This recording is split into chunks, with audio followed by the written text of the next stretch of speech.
the most amazing night. We've had thousands of people flowing through to see the projection on the Radcliffe Infirmary, but also all the other activities. But I have to say that the projection for me has been the absolute highlight.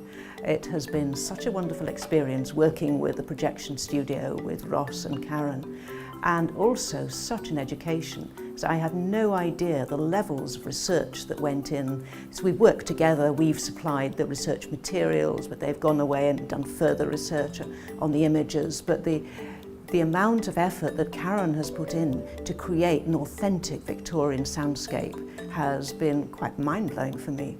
And I've thought it's been just a wonderful collaboration.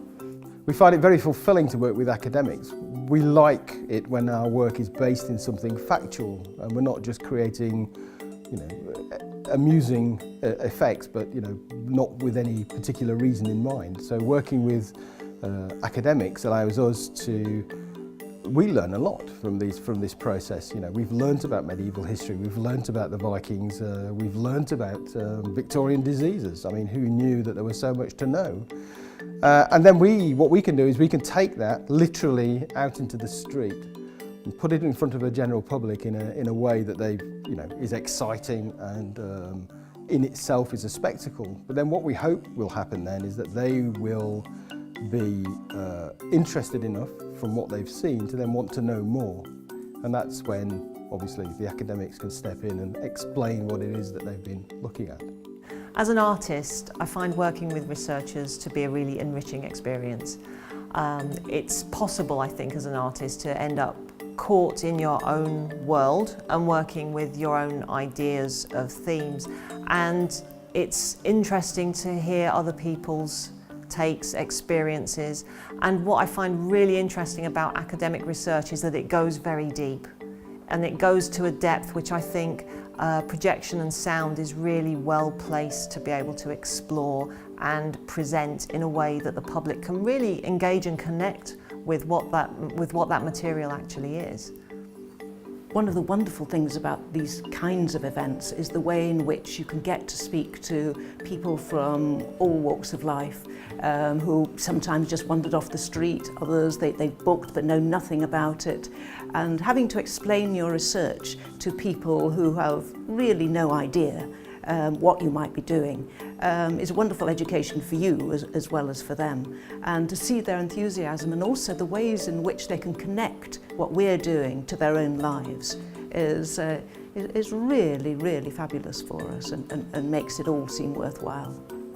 Because it's on the street, it's in the places where people pass every single day and it's part of their normal environment. So it's a really good genre to be able to take art to people rather than expecting them to come into a gallery or expecting them to make a special trip into a building that maybe they wouldn't normally go into.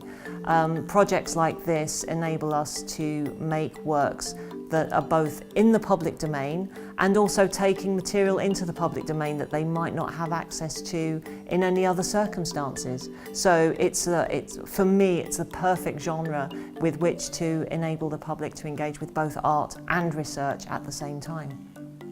This evening has been a wonderful collaboration between Torch at Oxford, which is the Centre for Research in Humanities, and also the National Being Human Festival. So there have been events going on all over the country, and we have been part of that magnificent conversation on what it is to be human. Diseases of Modern Life is a project about the coming of modernity in the 19th century. We're looking at the impact of the new technologies, the coming of industrialisation, and what this did to the lives and the bodies of people living then. We find that so many of our preoccupations now, stress from overwork, too much information, environmental pollution, are all there in the 19th century. So what we're doing is really excavating the past of all these concerns and showing, I think, how the changes in the 19th century were so much more pronounced than what we're now living through in the global age.